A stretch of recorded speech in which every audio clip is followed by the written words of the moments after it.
And I don't think that Isaiah, or last week Jeremiah, or this week in the Gospel Peter, said that they were unworthy for any reason other than the enormity of the task that lay ahead of them. They were saying, I can't do this myself. They weren't saying, I have no gifts at all, why in the world would anybody want me to do this?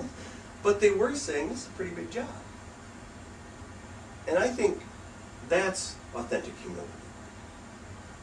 You know, you can be arrogant in your humility just as you can be arrogant in your confessions of sin. You know, oh, you hear a little bit of it from Paul today. Oh, I'm the biggest sinner in the world. You might be a sinner, but let me tell you how good I am at it. And it sounds on the outside like you're confessing, but on the inside you're building yourself up, and you get some of that from Paul. For I am the least of the apostles. And you can almost hear him going, "Oi, unfit to be called an apostle, because I persecuted the church of God."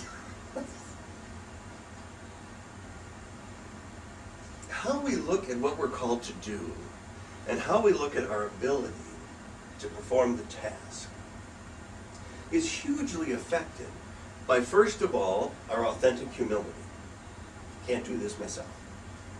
If it's something simple, it's fine to say, I can do this. But if it's a pretty vast task, we need to recognize that we can't do it ourselves. The second thing is that we need to be humble enough to open ourselves to the leading and the assistance of the Spirit of God.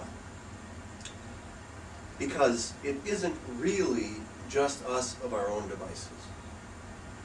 It's the leading of the Spirit that allows this to become possible, and in fact will lead like-minded folks to help us in the task. That's authentic humility. And it's not easy to open yourself like that. And people say, particularly stiff, liturgical type folks, will say, how do I know when it's the Spirit? And the answer is when somebody touches you on the forehead and you fall over backwards. Or maybe not. Maybe the Spirit dwells right here. In which case I've got an apple. Maybe the Spirit can be most frequently experienced in what we call our bent. In our instincts, in our nudgings, in our feeling like we ought to do this. The old saying, trust your gut. Even hunches that are reasonable and prayerfully examined. Spirit doesn't move in our lives with dramatic sort of falling over backwards, Benny Hinn-like experiences, but rather in that still small voice within. The Spirit doesn't often knock us off a horse like it did St. Paul, render us blind, and have us led into a town to have our sight restored. But the Spirit probably nudges us much more often when we say, gee, that was really stupid. I should have trusted my instinct. I should have done what I thought was right. Which explains why Peter has this career of vacillating, of back and forth, of fits and starts, of seeming to get it and losing it, because he's learning to trust that leading of the Spirit within him.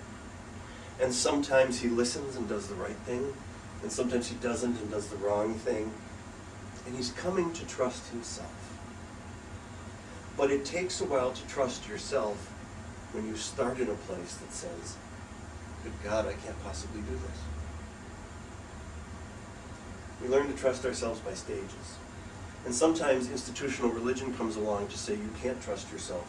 You need an anointed prophet or teacher or somebody with a bizarre title like apostle, contemporary apostle, to do that. And that's nonsense. The Spirit dwells within each and every one of us.